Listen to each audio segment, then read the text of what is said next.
The ultimatum hung in the air between them, her breath warm against his ear in the frozen food aisle. Be my boyfriend, or lose your job. James Carter's heart stopped as he clutched the dinosaur-shaped chicken nuggets his 7-year-old daughter loved. His boss, Victoria Winters, the untouchable CEO who'd never so much as smiled at him during board meetings, stood inches away, her ice-blue eyes challenging him. What James didn't know as he stood paralyzed between the frozen peas and fish sticks was that Victoria's demand wasn't what it seemed. And the secret she was hiding would change both their lives forever. James had always been invisible at Winters Enterprises, just another marketing executive trying to stay afloat as a single dad. Until tonight. Until the moment Victoria Winters saw him kneeling beside his daughter in aisle 7, gently explaining why they couldn't afford both ice cream and new colored pencils this week. "Dad, is that the lady from your work picture?" Emma had asked, pointing directly at Victoria, who stood frozen with her designer handbag and a single carton of organic blueberries. Now, with her ultimatum ringing in his ears, James had exactly 48 hours to decide. Fake a relationship with the woman who controlled his livelihood, or lose everything he'd worked for. What he couldn't possibly know was that by Monday morning, one of them would be fighting for their life, and nothing, not his job, not her company, not even this bizarre proposition, would matter anymore. 3 days earlier, Victoria Winters had sat in her corner office overlooking the Manhattan skyline, reviewing the personnel files spread across her desk. The board meeting was in 20 minutes, and she needed to finalize the layoffs. Winters Enterprises was bleeding money, and cuts were necessary. Her finger paused over James Carter's file, solid performance reviews, innovative campaign ideas, but nothing exceptional. Just another name on the chopping block. "Ms. Winters, your mother is on line 1, her assistant called through the intercom." Victoria sighed, tucking a strand of long, silky blonde hair behind her ear. "Tell her I'll call back. She says it's urgent. Something about the Foundation Gala." The annual Winters Family Foundation Gala was approaching, the social event where Victoria's mother paraded her around to potential suitors like it was still the 1800s. At 36, Victoria was her mother's greatest disappointment, successful in business, a failure in her personal life. "Victoria, darling," her mother's voice dripped with false sweetness. "The Andersons confirmed for the gala. Their son Bradford is recently divorced and..." "Mother, I'm not interested. This isn't about interest. It's about appearances. The board is concerned about stability. A CEO with no family, no partner, it makes people nervous. Especially with the company struggling." Victoria's grip tightened on the phone. "The company is restructuring, not struggling. Call it what you want." Harrison mentioned they're considering external leadership options.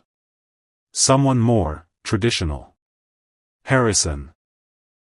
The board chairman who'd been trying to edge her out since she'd taken over after her father's death 3 years ago. "The gala is in 2 weeks, her mother continued. Bring someone suitable or prepare for Harrison to make his move." After hanging up, Victoria stared at the personnel files again, her perfect figure tense with anger. She'd built this company into what it was today, working 80-hour weeks while the old men on the board played golf. And now they wanted to replace her because she didn't have a man on her arm? The intercom buzzed again. "The board is ready for you, Ms. Winters." Victoria gathered the files, her decision made. The layoffs would proceed, including James Carter. She had bigger problems than one unremarkable marketing executive. James balanced his phone between his ear and shoulder as he helped Emma with her homework at their small kitchen table. "I'm sorry, Mr. Carter, but without the full payment, we can't hold Emma's spot in the summer program," the woman on the phone explained. "I understand. Could I possibly make 2 payments? Half now and half next month?" "I'm afraid not. We have a waiting list of families ready to pay in full." After hanging up, James rubbed his temples. Since Melissa had died 3 years ago, he'd been juggling everything alone: Emma's education, his career, the mounting bills. The summer program was essential. Without it, he had no childcare while school was out. "Is everything okay, Daddy?" Emma looked up from her math worksheet, her eyes, so like her mother's, filled with concern no 7-year-old should have. "Everything's great, Pumpkin." He forced a smile. "How about we finish this and then make spaghetti for dinner?" Later that night, after tucking Emma in, James opened his laptop to work on the presentation for tomorrow's board meeting. His team had been working on a rebranding campaign for months. If it impressed the executives, especially the notoriously hard-to-please CEO, it might mean the promotion he desperately needed. He clicked through the slides, stopping on an image of Victoria Winters from the company website. Even in a professional headshot, she was striking, confident, poised, with those penetrating blue eyes that seemed to see right through people. The office rumors painted her as cold, calculating, brilliant but heartless. The Ice Queen of Winters Enterprises. James had only interacted with her directly once, when she'd questioned one of his campaign strategies in a meeting. He'd stammered through his explanation while she watched with an unreadable expression. Afterward, his colleague had whispered, "Congratulations on surviving the winter's freeze." Now his entire career depended on impressing her tomorrow. James worked until his eyes burned, perfecting every detail of the presentation, unaware that Victoria had already decided his fate. The board meeting was a disaster. Victoria announced the restructuring plan, outlining departments that would face cuts. Marketing was hit hardest, with 5 positions eliminated. James sat stunned as his name appeared on the projection screen. 3 years of work, gone. How would he pay for Emma's school? Their apartment? The medical bills still lingering from Melissa's illness? "Those affected will receive 2 weeks severance," Victoria concluded, her voice businesslike. "HR will handle the transitions. That's all." As the room cleared, James remained seated, staring at his name on the screen. He needed to say something, to fight for his job, but what could he possibly say to change Victoria Winters' mind? He gathered his courage and approached her as she collected her papers. "A mess. Winters, could I speak with you for a moment?" She glanced up, seeming almost surprised someone was addressing her directly. "Yes, Mr. Carter. James Carter." The fact that she didn't even know his name after 3 years stung. "I understand the company needs to make cuts, but I was hoping we could discuss my position." "The decisions are final, Mr. Carter. HR will explain your severance package." "Please," James said, hating the desperation in his voice. "I'm a single father. My daughter. Your personal circumstances aren't relevant to the company's needs." Her tone was cool, final. "I'm sorry." As Victoria walked away, James felt something snap inside him. 3 years of being invisible, of doing everything right, of sacrificing for this company while raising Emma alone, and this was how it ended? "You know what?" he called after her. "Everyone's right about you." Victoria stopped, turning slowly. The boardroom was empty now except for them. "Excuse me?" "The Ice Queen. That's what they call you. I always defended you, said no one could get to where you are without being tough. But they're right. You don't see people at all, do you? We're just numbers on a spreadsheet to you." A flicker of something, hurt? Anger, crossed her perfect features before the mask returned. "You're fired, Mr. Carter. Effective immediately. Security will escort you out." That evening, James pushed a shopping cart through the supermarket, Emma skipping beside him. He'd spent the afternoon updating his resume and making desperate calls to contacts in the industry, trying to hide his panic from his daughter. "Can we get ice cream, Daddy?" Emma asked, pointing to the freezer section. "Not tonight, Pumpkin. We need to be careful with money right now." Because you lost your job? Her small voice was solemn. James knelt beside her, surprised. How did you know about that? I heard you talking on the phone. Are we going to be okay? His heart broke at the worry in her eyes. Of course we are. Dad's just going to find an even better job. But for now, we need to choose, ice cream or those new colored pencils you wanted for your art project? As Emma seriously contemplated this major decision, James felt someone watching them. He looked up to see Victoria Winters standing at the end of the aisle, a small basket in her hand, staring at them with an unreadable expression. Dad, is that the lady from your work picture? Emma asked loudly, pointing directly at Victoria. James quickly stood, embarrassment and anger flooding through him. Of all the supermarkets in Manhattan, why did she have to be in this one? Emma, it's not polite to point, he said quietly, then nodded stiffly to Victoria. Ms. Winters. To his surprise, Victoria approached them, her designer heels clicking on the linoleum floor. Up close, without the boardroom between them, he noticed details he'd never seen before. The faint shadows under her eyes, expertly concealed with makeup, the tension in her shoulders. Mr. Carter. She glanced at Emma, something softening in her expression. And who might this be? I'm Emma. I'm 7. Are you really my dad's boss? He has your picture on his computer. James wanted the floor to swallow him whole. Had.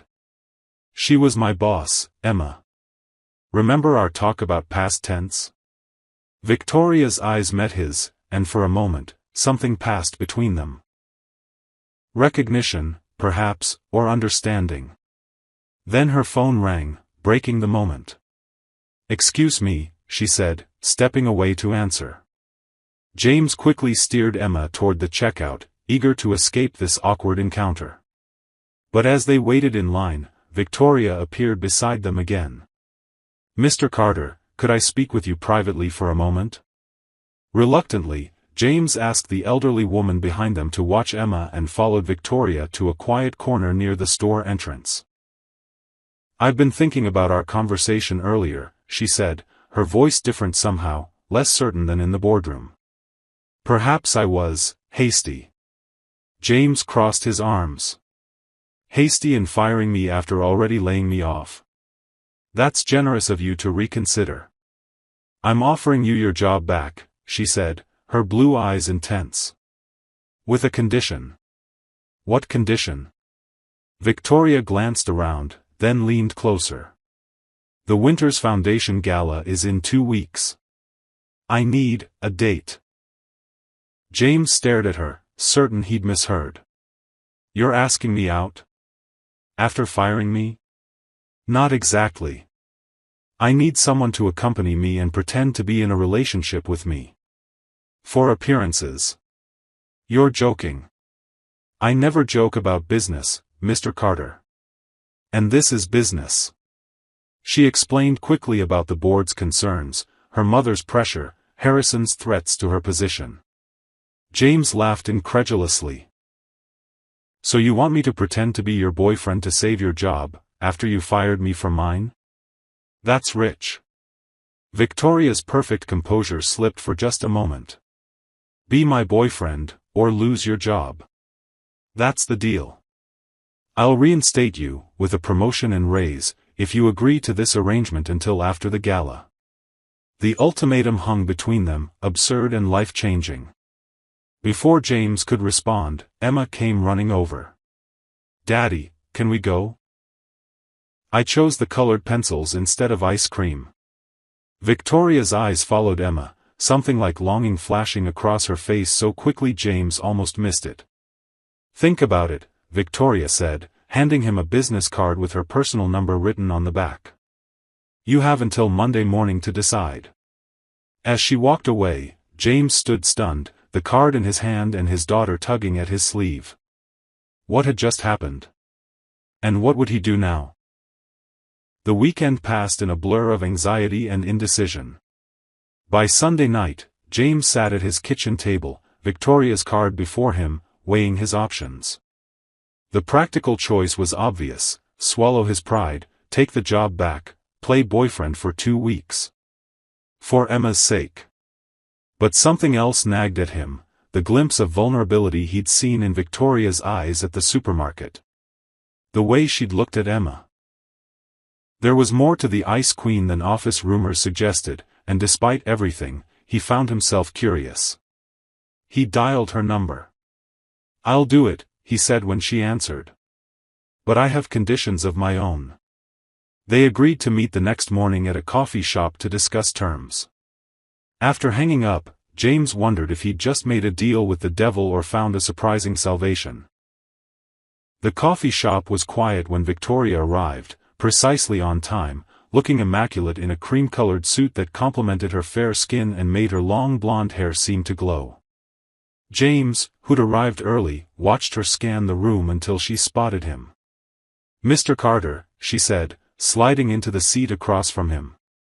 "If we're dating, you should probably call me James." A hint of a smile touched her lips. "James. And I'm Victoria." "So, Victoria," he said, testing the familiarity of her name, "here are my conditions. The promotion and raise are in writing before we start this charade. I need flexible hours for Emma's school events. And this arrangement ends immediately after your gala, with no professional consequences." Victoria considered him with new respect. "Agreed. Now for my terms, we need a convincing backstory. We've been dating secretly for 3 months. You'll need appropriate attire for several events leading up to the gala. And you'll need to be convincing, the board members are skeptical by nature. How did the Ice Queen fall for a mere marketing executive?" James asked, unable to resist the jab. Victoria's expression cooled. "Don't call me that. Everyone does. Not to my face." For a moment, her perfect mask slipped, revealing something raw underneath. "Our story is that we connected at the company retreat last fall. You made me laugh when no one else could. It was unexpected for both of us, so we kept it private." James was struck by the specificity. "That's detailed." Victoria looked away. "I've had time to think about it." As they finalized their arrangement, James couldn't shake the feeling that there was more to Victoria's request than professional survival. But he pushed the thought aside. This was business, nothing more. 2 weeks of pretending, then back to their separate lives. If only it were that simple. The first test of their charade came 3 days later at a charity luncheon hosted by a board member. James arrived in the new suit Victoria had arranged for him, feeling like an imposter among Manhattan's elite. Victoria met him at the entrance, stunning in a pale blue dress that matched her eyes. "Ready?" she asked, offering her hand. "As I'll ever be," he replied, taking it. Her hand was cool in his, but not cold as he'd expected. As they entered together, he felt the curious stares, heard the whispers. Victoria Winters with a date? And not just any date, an employee? "Victoria, darling." A woman who could only be Victoria's mother approached, her smile tight with disapproval as she assessed James. "Won't you introduce us?" "Mother, this is James Carter." "James, my mother, Eleanor Winters." "The marketing executive?" Eleanor's eyebrows rose. How unexpected. James felt Victoria tense beside him. "James makes me laugh," she said, echoing their rehearsed story. "Something I've needed more of lately." Eleanor's smile didn't reach her eyes. "Well, Harrison will be delighted you finally found someone. He's been so concerned about your focus." As if summoned, a distinguished older man appeared. "Victoria. And this must be the boyfriend I've heard whispers about." Harrison's handshake was firm, his gaze calculating as he studied James. "Tell me, young man, what are your intentions with our Victoria? She's not just any woman, you know. She's the face of Winters Enterprises." Before James could answer, Victoria cut in. "James doesn't need to be interrogated, Harrison. We're here to support the children's hospital, not discuss my personal life." "Your personal life affects the company," Harrison replied smoothly. "The board has concerns about your judgment lately. The layoffs, the declining quarterly reports. And now a relationship with an employee? It raises questions." James felt a surge of protectiveness. "With all due respect, sir, Victoria's leadership is the reason Winters Enterprises weathered the market downturn better than your competitors. And our relationship has nothing to do with the company." Harrison's eyes narrowed. Bold words from someone so new to our circle. As Harrison walked away, Victoria squeezed James's hand. "Thank you," she whispered, and the genuine gratitude in her voice surprised him. Throughout the luncheon, James watched Victoria navigate the room, poised, professional, but always slightly apart from everyone. He noticed how people spoke about her rather than to her, even when she stood right there. The Ice Queen nickname made more sense now, not because she was cold, but because they had frozen her out. When they finally escaped to the car Victoria had arranged, she exhaled deeply, her perfect posture slumping slightly. "That was educational," James said. "Educational? I always thought you were untouchable. The woman who had everything." Victoria stared out the window. "Everyone thinks that. What do they get wrong?" She turned to him, studying his face as if deciding whether to trust him. "Everything that matters." Over the next week, their fake relationship developed a strange rhythm. Public appearances where they played the smitten couple, private planning sessions where they refined their story. James learned Victoria took her coffee black, hated seafood, and worked until midnight most days. She learned he sang off-key to Emma's favorite songs, could cook exactly 3 meals well, and kept a journal of memories for Emma about her mother. What surprised James most was how Victoria changed around Emma. The first time she came to their apartment, "We need to make this believable," she'd insisted.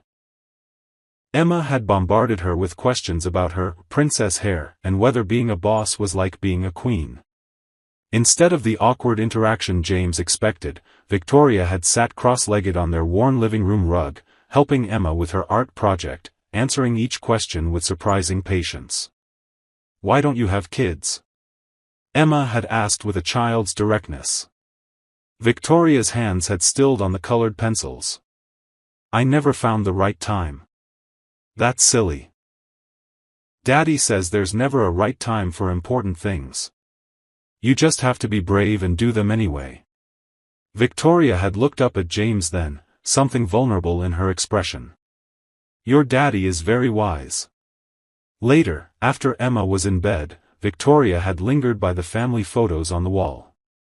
"Your wife was beautiful," she said softly, studying a picture of Melissa holding newborn Emma. "She was. Inside and out. How did you, after she died, how did you keep going?" The question was so unexpected, so genuine, that James found himself telling Victoria things he rarely shared, about the dark days after Melissa's cancer took her, about learning to be both parents to Emma, about finding purpose in her legacy. "You rebuild around the hole," he said finally. "It never fills in, but you construct a life that can stand despite it." Victoria was quiet for a long moment. "I admire that kind of strength." It wasn't strength. It was necessity. Those are often the same thing. As she left that night, something had shifted between them, the pretense feeling suddenly less pretentious. 1 week before the gala, disaster struck. James was at his desk, restored to his position with the promised promotion, when his phone rang. Emma's school. "Mr. Carter, Emma fell during recess. The nurse thinks her arm might be broken. We've called an ambulance."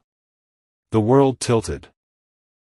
James rushed from the office, barely remembering to tell his assistant where he was going. At the hospital, he found Emma in the emergency room, her small face tear-streaked but brave. It really hurts, Daddy, she whispered as he held her good hand. Hours passed in a blur of X-rays, doctors, and forms he couldn't focus on. Emma's arm was indeed broken, requiring a cast and follow-up care. As James struggled to process the medical information while comforting Emma, a familiar voice cut through the chaos. James? Victoria stood in the doorway, looking uncharacteristically disheveled, as if she'd rushed over. Your assistant told me what happened, she explained, moving to Emma's bedside. How are you, brave girl? I fell from the monkey bars, Emma said, pride mixing with pain. The doctor says I have to wear a cast for weeks. While Emma explained the colors she could choose for her cast, James pulled Victoria aside. You didn't have to come. I know. She met his eyes directly. I wanted to. Something warm and unexpected bloomed in James's chest. This wasn't part of their arrangement, wasn't for show. There was no audience here to convince. Victoria stayed through the casting process, distracting Emma with stories about the time she'd broken her ankle skiing as a teenager. When it was time to go home, she insisted on driving them, then helped settle Emma on the couch with pillows and her favorite movies. In the kitchen, as James made tea with shaking hands, the adrenaline finally wearing off, Victoria touched his arm gently. She's going to be fine. I know. It's just, moments like this, I feel her mother's absence most. The way Emma looked for me when she was scared, there should be two of us for her to look for. Victoria was quiet for a moment. You're enough, James. The way you love her, it's everything.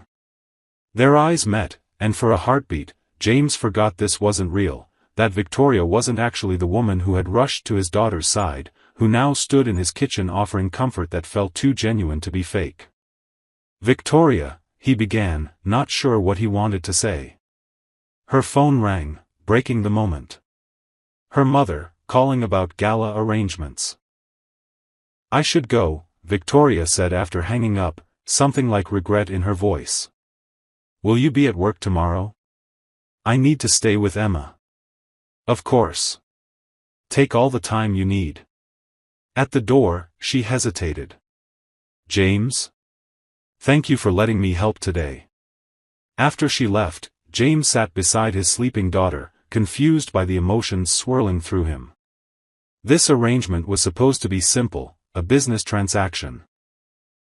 When had it become something that made his heart race when Victoria entered a room?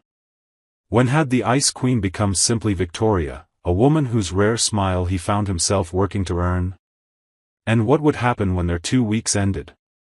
The night of the gala arrived with a flurry of preparations. Emma, her purple cast now decorated with drawings from her classmates, was spending the night with a friend from school. James adjusted his tuxedo, another gift from Victoria. Feeling like an actor about to step on stage. Victoria had arranged for her car to pick him up, and when he arrived at the Grand Hotel hosting the event, she was waiting at the entrance. The sight of her stole his breath, her white gown contrasting with her fair skin, her blonde hair swept up to reveal the elegant line of her neck, her blue eyes bright with something that looked almost like nervousness. You look. Words failed him. A hint of color touched her cheeks. So do you. As they entered the ballroom together, James felt the weight of eyes upon them, board members, business associates, Victoria's mother watching with calculated assessment. This was the final test of their charade, the culmination of their arrangement. Harrison approached immediately, champagne in hand. Victoria, James. The couple of the hour. Harrison, Victoria acknowledged coolly. The board has been most interested in your relationship. His smile didn't reach his eyes. Such a sudden development. Not sudden at all, James replied easily, his hand finding the small of Victoria's back. Just private. Indeed. Though I wonder, Harrison leaned closer, lowering his voice, how private it was when you were laid off, then mysteriously reinstated with a promotion. Quite the coincidence. James felt Victoria tense beside him. Harrison knew, or at least suspected, the truth. "Are you implying something, Harrison?" Victoria's voice was dangerously calm. "Only that mixing business and pleasure rarely ends well. The board values stability, Victoria. Transparency." Harrison's gaze was cold. "I'd hate to see your father's legacy tarnished by impulsive decisions." As Harrison walked away, Victoria's composure cracked slightly. "He's going to use this against me." "He's bluffing," James assured her, though he wasn't certain. "Let's give him nothing to use." Throughout the evening, they played their parts perfectly. Dancing close during the slow songs, James's hand warm against Victoria's waist, sharing private smiles across crowded conversations, his fingers brushing hers when he handed her a glass of champagne. It was a flawless performance. Except it didn't feel like a performance anymore. During a quiet moment on the terrace, away from prying eyes, Victoria confessed, "I've never brought anyone to this gala before. Not anyone real." "I'm not real," James reminded her gently. "This isn't real." Victoria looked up at him, vulnerability clear in her eyes. "Isn't it? When you defended me to Harrison, when you held my hand in there, it felt real to me." James's heart raced. Was it possible that what had begun as pretense had become something true for both of them? Before he could respond, Eleanor Winters appeared at the terrace doors. "Victoria, the foundation speech is in 5 minutes." As Victoria prepared to address the gala attendees, James watched her transform. Shoulders back, chin up, the mask of confidence sliding into place. She spoke eloquently about the foundation's work, about her father's vision, about the future. The crowd applauded enthusiastically. Then Harrison took the microphone. "A wonderful speech from our CEO," he began smoothly. "The Winters name has always stood for integrity, for transparency, for authentic leadership." James felt a chill of premonition. "Which is why," Harrison continued, "I feel it's my duty to address certain concerns that have been brought to the board's attention. Concerns about decisions being made for personal rather than professional reasons." Victoria went still beside James. Specifically, the curious case of an employee who was laid off, then rehired with a promotion, coinciding with the beginning of a relationship with our CEO.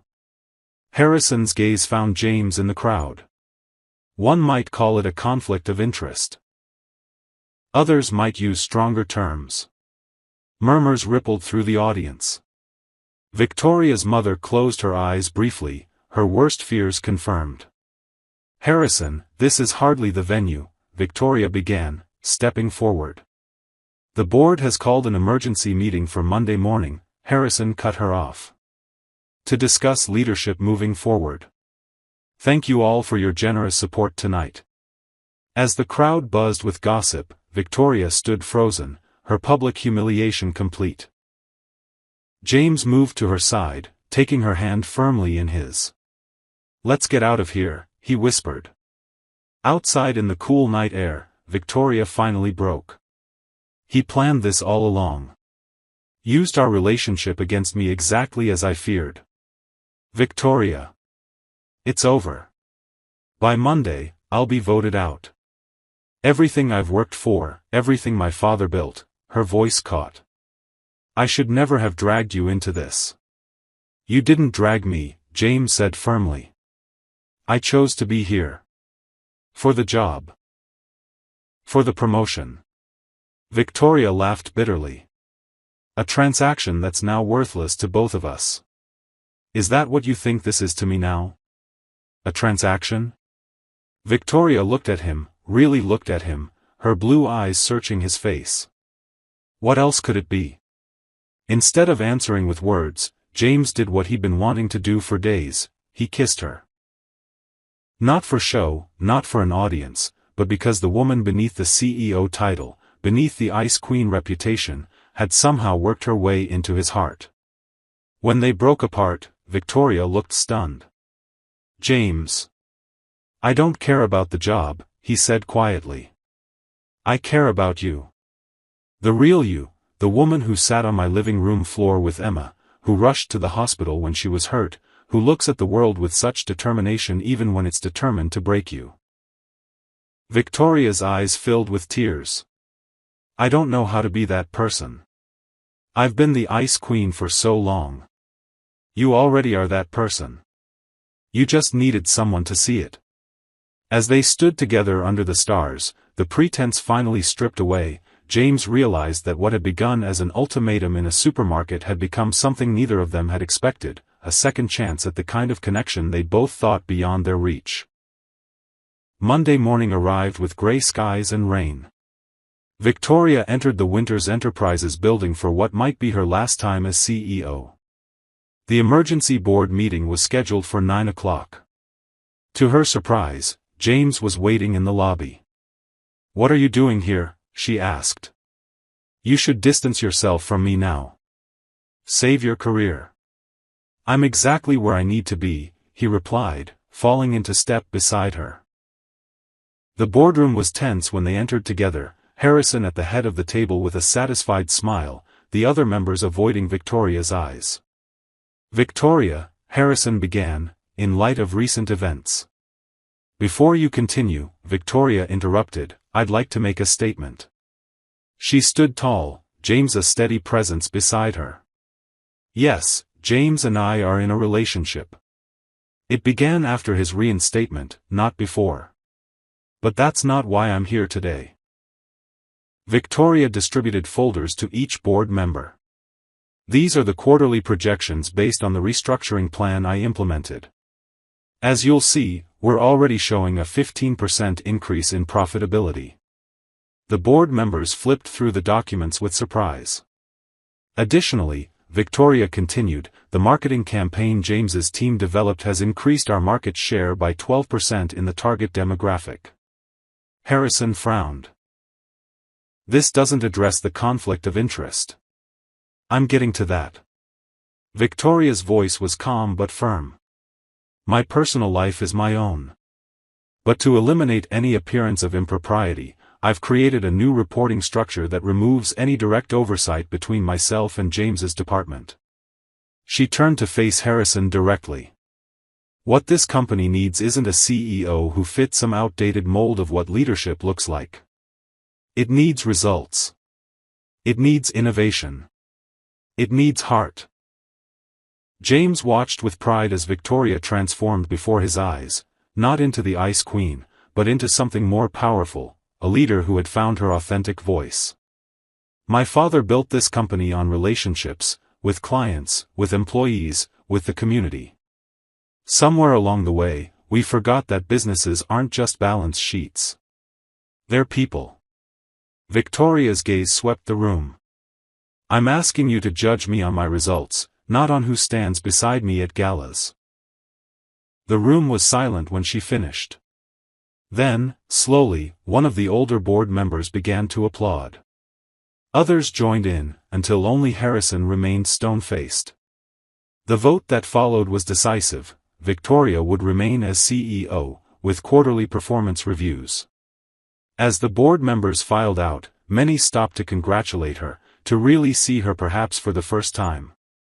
Harrison was the last to leave. "This isn't over, Victoria." "No," she agreed. "It's just beginning." When they were finally alone, James pulled Victoria into his arms. "I knew you could do it." "We did it," she corrected him. "I couldn't have found my voice without you." "So what happens now?" "With us?" James asked. "The arrangement is officially over." Victoria smiled, a real smile that transformed her face. "I was hoping we could renegotiate terms. Something more permanent." "I think Emma would approve," James said, returning her smile. "She told me yesterday that you need someone to make you laugh more." "Smart girl." Victoria's eyes grew serious. "James, I know this started as something false, but what I feel for you, for Emma, it's the most real thing in my life now." "For me too," he said softly. "From ultimatum to love story. Who would have thought? 6 months later, Victoria stood in James and Emma's apartment, now their apartment, watching as Emma carefully removed her cast, her arm finally healed. The journey hadn't been easy. There had been adjustments, compromises, learning how to blend their very different lives. But each day, the Ice Queen thawed a little more, discovering the joy of family dinners, weekend adventures, and bedtime stories. Harrison had eventually resigned, unable to accept the new direction of the company. Under Victoria's leadership, Winters Enterprises had embraced a more balanced approach to success, one that valued both profits and people. And James? He had found that second chances came in unexpected packages. The woman who had once threatened his livelihood now filled his life with a love he hadn't thought possible after Melissa.